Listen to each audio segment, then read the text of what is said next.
Eleanor Martinez had always believed that love left traces in photographs, in memories, in the stories children tell about their mothers. At 73, she lived alone in the small apartment where she had raised her daughter Clara, surrounded by remnants of a life devoted entirely to another person. The walls still held Clara's childhood drawings, faded now but carefully preserved behind glass frames that Eleanor dusted religiously every Sunday morning. The silence in her home wasn't new. Clara had been distant for years, their conversations reduced to brief, obligatory phone calls on birthdays and holidays. But Eleanor had accepted this as the natural progression of life, believing that somewhere in Clara's busy world, she existed as a cherished memory, a foundational presence that shaped her daughter's understanding of unconditional love. She told herself that Clara simply had her own life now, her own struggles and triumphs that didn't require a mother's constant presence.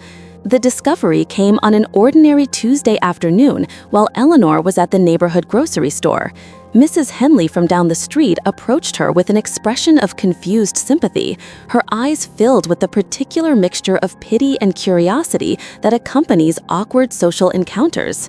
She placed a gentle hand on Eleanor's arm and whispered, "I'm so sorry for your loss, dear. I had no idea you were Clara's mother until I saw you at the church social last week." Eleanor's blood turned cold as Mrs. Henley continued, explaining how she had met Clara at a work conference 6 months earlier, how Clara had spoken movingly about losing her mother years ago, how she had described the grief of being an orphan in such convincing detail that Mrs. Henley had donated to a charity for motherless children in Clara's honor. The grocery basket slipped from Eleanor's trembling hands, canned goods rolling across the linoleum floor as the weight of betrayal settled into her bones. Standing there among scattered groceries and the concerned murmurs of other shoppers, Eleanor felt something die inside her that she hadn't even known was still alive. The hope that distance meant indifference, not hatred. The belief that love, once given completely, could never be entirely erased. But Clara hadn't just moved away or grown distant. She had murdered Eleanor in words, buried her in lies, and built a new identity on the grave of their shared history. That night, Eleanor sat in her kitchen with a cup of cold tea, staring at the photo albums she had pulled from their careful storage. 27 years of single motherhood spread across hundreds of photographs, each image a testament to sacrifices that apparently meant nothing to the woman Clara had become. Eleanor remembered the weight of Clara as a colicky infant, how she had walked the floors of this same apartment for hours, singing lullabies until her voice was hoarse, never once resenting the sleepless nights that aged her beyond her years. The early years had been a masterclass in creative poverty, Eleanor working double shifts at the diner while Clara slept in a makeshift bed constructed from couch cushions and blankets. She had learned to make meals from whatever ingredients food stamps would cover, to mend clothes until they fell apart completely, to find joy in the simple miracle of Clara's laughter echoing through their small home. Every dollar saved was for Clara's future. Every decision weighed against what would be best for her daughter's development and happiness. Eleanor traced her finger along a photo of Clara's 8th birthday party, remembering how she had worked overtime for weeks to afford the bicycle Clara had wanted so desperately. The joy on her face that day had made every sacrifice worthwhile. The extra shifts, the worn shoes, the dinners of toast and tea so Clara could have proper meals. Eleanor had built her identity around being the mother who always found a way, who never said no when it mattered, who absorbed every hardship so her daughter could know security and love. The teenage years brought their own challenges, but Eleanor had navigated them with patience and understanding. When Clara struggled with math, Eleanor hired a tutor they couldn't afford. When Clara wanted to join the debate team but needed transportation to competitions, Eleanor rearranged her work schedule and borrowed her neighbor's car. She had attended every school play, every award ceremony, every moment that mattered to Clara, often arriving still wearing her work uniform because there wasn't time to change. Even when Clara left for college on a full scholarship, a scholarship Eleanor had helped her earn through countless hours of studying together, editing essays, and practicing for interviews, Eleanor felt pride overshadowing the loneliness. She had given Clara everything she needed to succeed, including the strength to leave home and build an independent life. But somewhere in that transition from dependence to independence, love had transformed into something unrecognizable, something toxic enough that Clara needed to destroy it completely. The change hadn't been sudden. Eleanor could see that now, looking back through the lens of this devastating revelation. Clara's calls had become shorter, her visits less frequent, her responses to Eleanor's attempts at connection increasingly perfunctory. What Eleanor had interpreted as normal adult independence had actually been the systematic erasure of their relationship, a gradual process of emotional archaeology that would eventually leave no trace of the bond they had once shared. College graduation had been the last time Eleanor felt truly welcomed in Clara's life. She remembered Clara introducing her to professors and classmates, speaking with apparent pride about her mother's sacrifices and support. But even then, there had been something different in Clara's eyes when she looked at Eleanor. A flicker of embarrassment, perhaps? Or the beginning of a shame that would eventually metastasize into complete denial? Eleanor had attributed it to temporary awkwardness, the natural discomfort of a young adult navigating the space between childhood and independence. The job in the city had created physical distance, but Clara had promised regular visits and frequent communication. Instead, Eleanor found herself waiting weeks between phone calls, months between visits that became increasingly brief and strained. Clara would arrive with the energy of someone fulfilling an obligation, checking her phone constantly, creating conversational barriers that kept Eleanor at arm's length. When Eleanor tried to bridge the gap with questions about Clara's work, her friends, her life, she was met with vague responses that revealed nothing and discouraged further inquiry. The last conversation they had shared, really shared, not just exchanged words across an emotional chasm, had been about Clara's promotion to senior marketing coordinator. Eleanor had been so proud, so eager to celebrate her daughter's success, that she hadn't noticed how Clara deflected every attempt to discuss the details of her achievement. Clara had cut the call short, claiming a work emergency, and Eleanor had spent the evening planning a care package of Clara's favorite cookies, convinced that her daughter was simply overwhelmed by new responsibilities. Now Eleanor understood that each shortened conversation, each canceled visit, each polite but distant interaction had been steps in Clara's methodical process of severing that connection. Clara hadn't just grown away from Eleanor, she had actively worked to eliminate Eleanor's presence in her life, eventually finding it easier to declare Eleanor dead than to explain why she no longer wanted a mother who loved her unconditionally. Over the following days, Eleanor became a detective in her own life, trying to understand the scope of Clara's deception.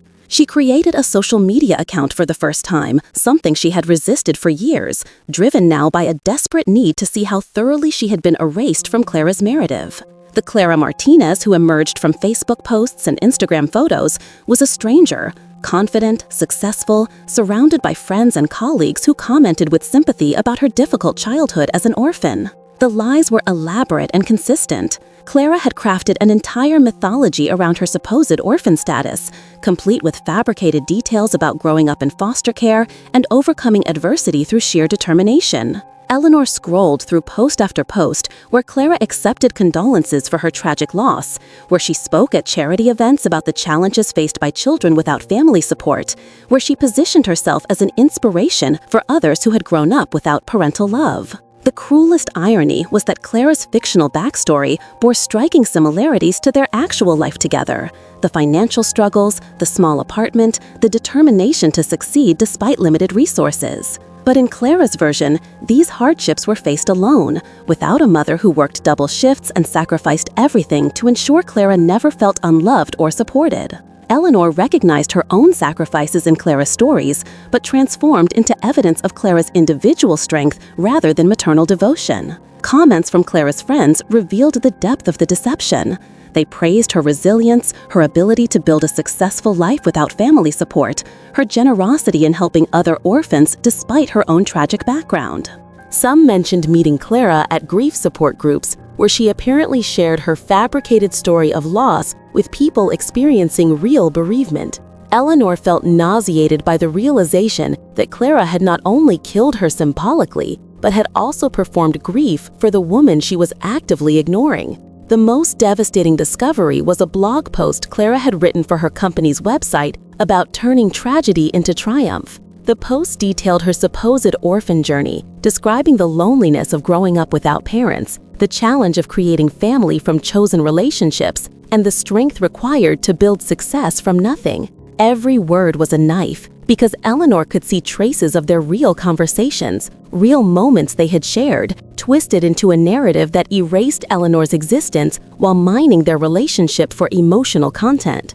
Eleanor closed the laptop and sat in the growing darkness of her living room, surrounded by the physical evidence of a relationship Clara had declared fictional. Photo albums filled with their adventures, report cards Eleanor had celebrated, artwork she had hung with pride, all relics of a love that apparently needed to be murdered for Clara to feel free. The silence stretched around her, heavier now with the knowledge that her absence from Clara's life wasn't accidental neglect, but intentional erasure. The rational part of Eleanor's mind searched for explanations that might soften the blow of this betrayal. Perhaps Clara was ashamed of their modest background, embarrassed by Eleanor's working-class job and simple lifestyle in a world of corporate success and social climbing. Maybe the lies had started small, a moment of discomfort when colleagues assumed she came from privilege, and grown larger over time until the truth became impossible to reveal without admitting to years of deception. Eleanor remembered Clara's teenage years, the occasional flashes of embarrassment when friends visited their small apartment, or when Eleanor arrived at school events in her worn work clothes. At the time, Eleanor had dismissed these moments as normal adolescent self-consciousness, but now she wondered if they had been early signs of a deeper shame that would eventually metastasize into complete rejection. Perhaps Clara had always seen Eleanor's love as a burden rather than a gift, her sacrifices as reminders of their limited circumstances rather than expressions of devotion. The possibility that Clara genuinely hated her was almost easier to bear than the alternative, that Clara felt nothing at all, that Eleanor had been so thoroughly relegated to irrelevance that lying about her death was simply the most convenient way to avoid awkward questions about family. Eleanor tried to imagine the conversations where Clara first mentioned her fictional orphan status, wondered if there had been a moment of hesitation before she crossed the line from omission to outright fabrication. But understanding the possible motivations didn't diminish the pain of the betrayal. Eleanor had spent decades believing that love, once given completely, created unbreakable bonds between people. She had trusted that even if Clara grew distant, even if their relationship became strained, the foundation of their shared history would remain solid and real. Instead, she discovered that Clara had demolished that foundation entirely, built a new identity on the rubble, and never looked back to see what she had destroyed. Sleep became impossible as Eleanor's mind cycled through every interaction with Clara, re-examining moments she had interpreted as love through the new lens of deception. She remembered Clara's last visit 6 months ago, how she had seemed distracted and anxious, checking her phone constantly and making excuses to leave early. Eleanor had attributed Clara's behavior to work stress, but now she wondered if Clara had been afraid of being discovered, terrified that someone might see her with the mother she claimed was dead. The care packages Eleanor had sent regularly, homemade cookies, Clara's favorite tea, small gifts chosen with careful attention to Clara's preferences, must have been received as unwanted reminders of an inconvenient truth. Eleanor imagined Clara hiding these tokens of maternal love, perhaps throwing them away immediately to avoid questions from roommates or colleagues who knew her as an orphan. Every gesture of love had probably been experienced as a threat to Clara's carefully constructed false identity. Eleanor walked through her apartment, seeing it now as a museum of a relationship that existed only in her memory. The refrigerator still displayed Clara's college graduation photo, but that smiling young woman had apparently already begun planning Eleanor's fictional death. The bedroom that Eleanor had kept as a shrine to Clara's childhood was filled with toys and books and artwork created by someone who now denied Eleanor's role in nurturing her creativity and intelligence. The physical artifacts of their shared life took on a sinister quality in the light of Clara's betrayal. Every school photo, every academic achievement certificate, every memento of their life together existed only as Eleanor's delusion now. Clara had not just rejected their relationship, she had declared it never existed, transforming 27 years of motherhood into Eleanor's private fantasy, meaningful only to the woman who had lived it in isolation. Eleanor found herself questioning her own memories, wondering if she had imagined the closeness she thought they shared. Had Clara's childhood laughter been genuine, or had Eleanor simply heard what she needed to hear? Were the moments of connection she treasured actually one-sided delusions of a lonely woman desperate to believe she mattered to someone? The betrayal was so complete that it made Eleanor doubt the reality of her own experience, wondering if she had been living a lie as elaborate as the one Clara now told about her death. In the harsh light of morning, Eleanor forced herself to confront the woman she saw in her bathroom mirror, 73 years old, alone, erased from the life she had created and nurtured. Her reflection revealed the truth Clara couldn't bear to acknowledge, that she came from humble circumstances, that she was loved by someone unfashionable, that her success was built on sacrifices made by a woman who looked exactly like what she was, a working-class mother who had given everything for her child's future. Eleanor understood with devastating clarity why Clara had chosen death over distance. Explaining a difficult relationship with a living mother required nuance, invited questions, suggested the possibility of reconciliation. But grieving a dead mother was simpler, cleaner, more socially acceptable. It allowed Clara to mine their relationship for emotional currency while avoiding the inconvenience of Eleanor's continued existence in her carefully curated professional and social world.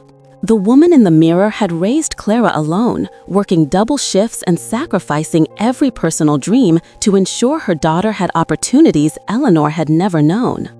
But that woman was also an embarrassment now, evidence of Clara's modest origins, a reminder that her daughter's success story wasn't entirely self-made. Eleanor could imagine Clara's horror at the possibility of colleagues meeting the real woman behind her manufactured tragedy, seeing that Eleanor was alive, proud, and still very much invested in their relationship.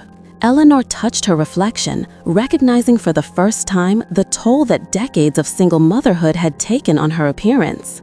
The gray hair she couldn't afford to maintain professionally, the lines carved by years of worry about Clara's future, the wardrobe of practical clothes chosen for durability rather than fashion, all evidence of a life lived entirely in service to someone else. Clara hadn't just rejected Eleanor's love, she had rejected the visible proof of that love's cost. The realization that she had become invisible even to herself was almost as devastating as Clara's betrayal. Eleanor had defined herself so completely through motherhood that she had never developed an identity independent of Clara's needs and dreams. Now, forced to confront her existence as a separate person rather than simply Clara's mother, she discovered a stranger, a woman who had given away so much of herself that very little remained when the recipient decided she was worthless. The more Eleanor investigated Clara's false narrative, the more elaborate and disturbing it became. She discovered that Clara regularly attended grief support groups, not as someone seeking help, but as someone offering it, positioning herself as an expert on orphan grief and family loss. The thought of Clara performing sorrow for Eleanor's fictional death while actively avoiding contact with Eleanor herself was a special kind of psychological torture that Eleanor struggled to comprehend. Video clips from Clara's speaking events revealed a polished performer who had transformed their real struggles into compelling content for professional advancement.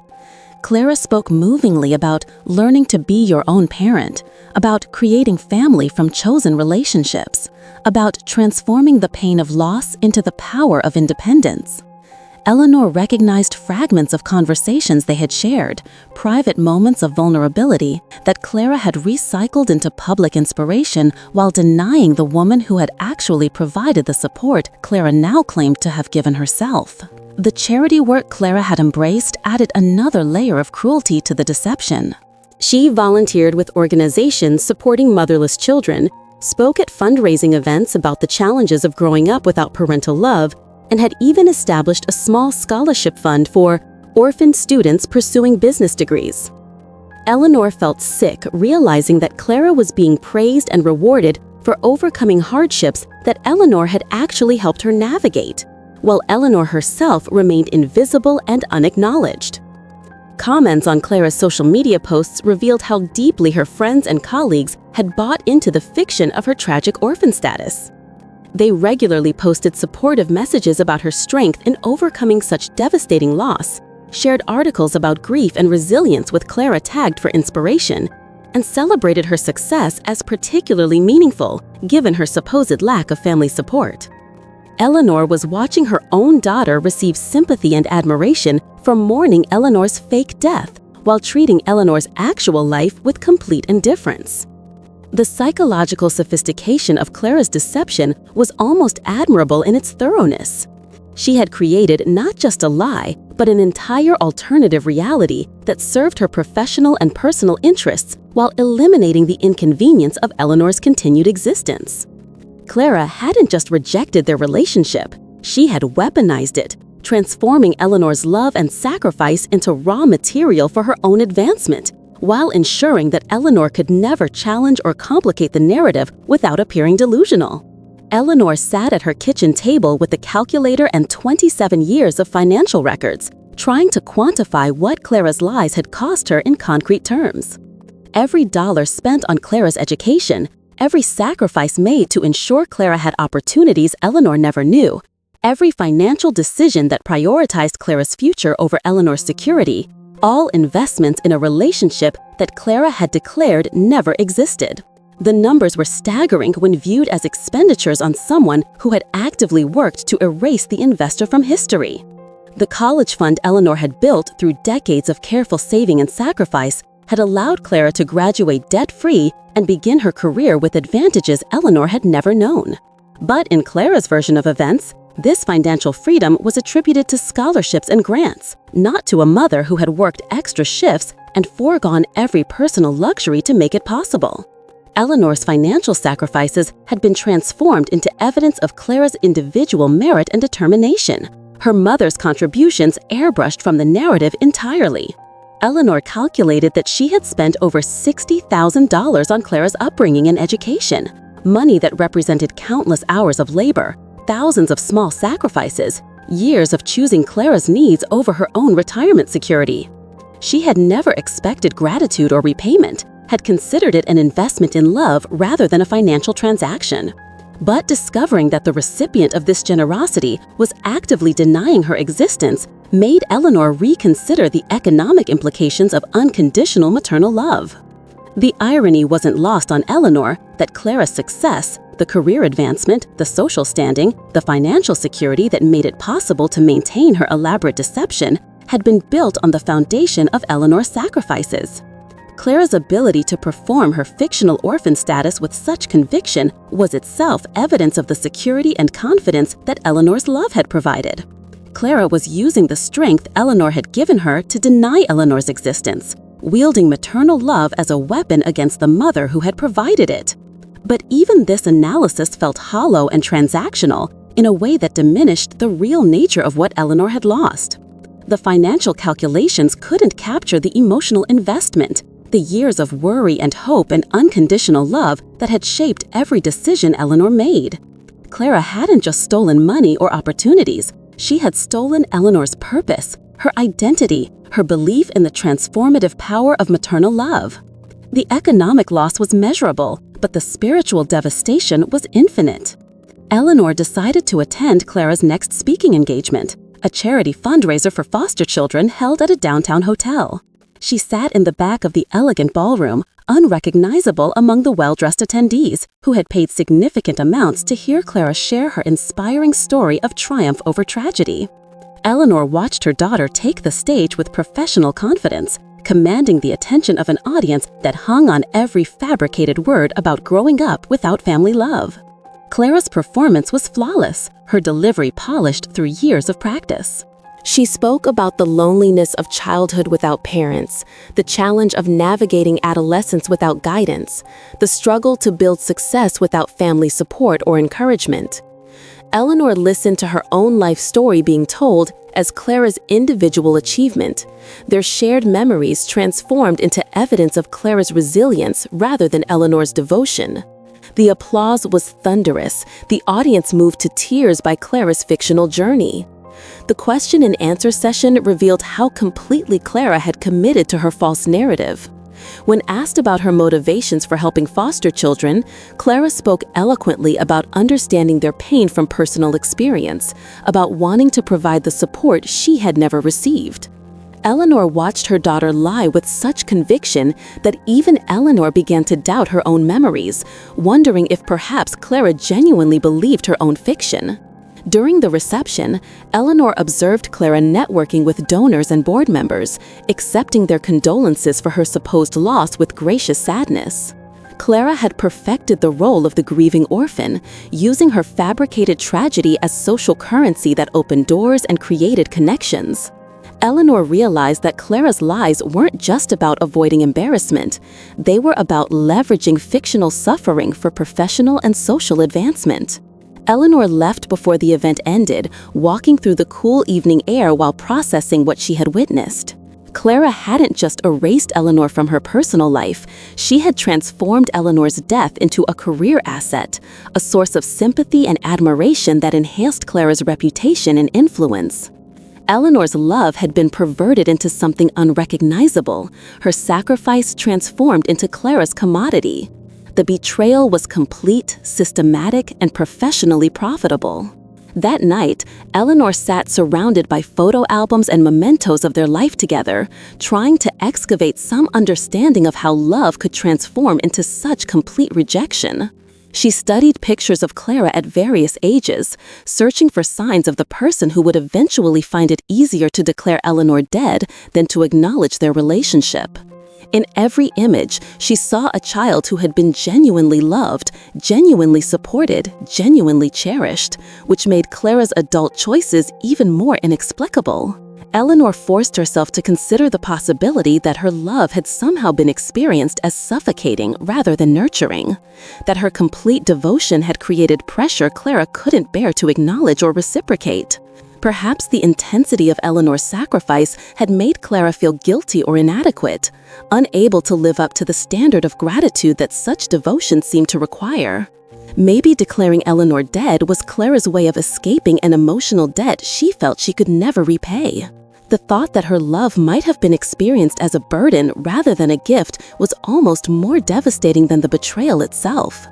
Eleanor had believed so completely in the healing power of unconditional maternal love that the possibility it could be perceived as toxic challenged everything she understood about herself and her relationship with Clara. Had she loved too much, given too completely, created expectations that Clara found impossible to meet? Eleanor tried to imagine the moment Clara first told someone her mother was dead, wondered what had driven her daughter to cross that line from omission to fabrication. Perhaps it had been a moment of social pressure, a situation where acknowledging Eleanor's existence would have been inconvenient or embarrassing. Maybe Clara had intended it as a temporary lie that grew too large and complicated to retract, spiraling into an elaborate deception that trapped Clara as completely as it excluded Eleanor. But even if Eleanor could understand Clara's motivations, even if she could construct a psychological explanation for such complete rejection, the pain remained sharp and constant. Understanding didn't diminish betrayal, and empathy couldn't resurrect a relationship that had been murdered in words and buried in lies. Eleanor was left holding the remains of a love story that only she remembered, mourning a connection that existed now only in her own heart and memory. Eleanor began to understand that forgiveness wasn't something that arrived complete, wasn't a decision she could make once and consider finished. Instead, it was a daily choice, a practice of releasing anger and hurt that wanted to regenerate constantly like weeds in an untended garden. Some mornings, she woke feeling compassionate toward Clara, able to imagine the shame and fear that had driven such desperate lies. Other days, the betrayal felt fresh and raw, and Eleanor had to actively choose understanding over bitterness. The hardest part was accepting that Clara's rejection wasn't really about Eleanor at all. It was about Clara's inability to integrate her humble origins with her professional aspirations, her discomfort with the visible evidence of love that had cost someone else so dearly. Eleanor represented everything Clara wanted to leave behind: financial struggle, unfashionable circumstances, the messy reality of being deeply loved by someone who didn't fit into her curated adult life. Eleanor began to see Clara's lies as a form of psychological protection rather than intentional cruelty. Perhaps Clara genuinely couldn't bear to acknowledge Eleanor without feeling overwhelmed by guilt about her ingratitude, by awareness of how much she had received and how little she had given in return. Declaring Eleanor dead might have been Clara's way of avoiding a reckoning with her own capacity for selfishness, her willingness to prioritize social advancement over family loyalty. The realization that Clara was probably suffering too, trapped in an elaborate deception, unable to access genuine grief or authentic relationships because of her commitment to lies, gave Eleanor a strange kind of peace.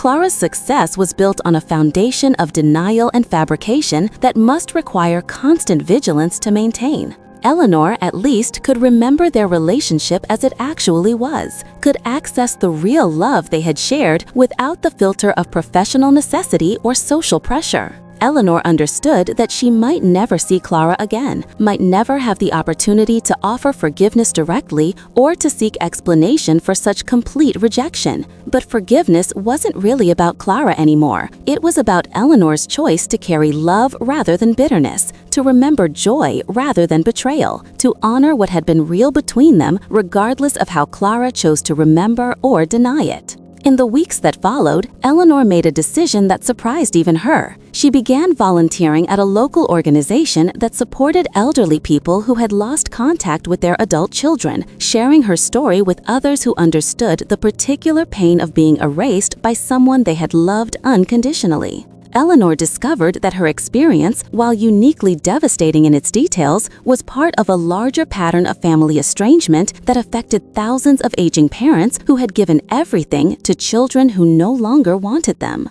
Eleanor's story resonated powerfully with others who had experienced similar rejections, and she found purpose in helping people navigate the complex emotions of loving someone who had actively chosen to exclude them. She learned to speak publicly about forgiveness without reconciliation, about maintaining love in the face of complete rejection, about finding meaning in relationships that existed now only in memory and hope. The scholarship fund Eleanor established in her own name, not as Clara's fictional dead mother, but as Eleanor Martinez, living woman who understood the cost of unconditional love, became her way of transforming personal pain into public good. She funded education for young people from working-class families, ensuring that other mothers' sacrifices would be acknowledged and honored, even if her own had been denied and erased. Eleanor never contacted Clara directly, never attempted to expose her lies or demand acknowledgement. Instead, she chose to live authentically as the woman she had always been, someone who had loved completely, sacrificed willingly, and continued to hope for connection even in the face of absolute rejection.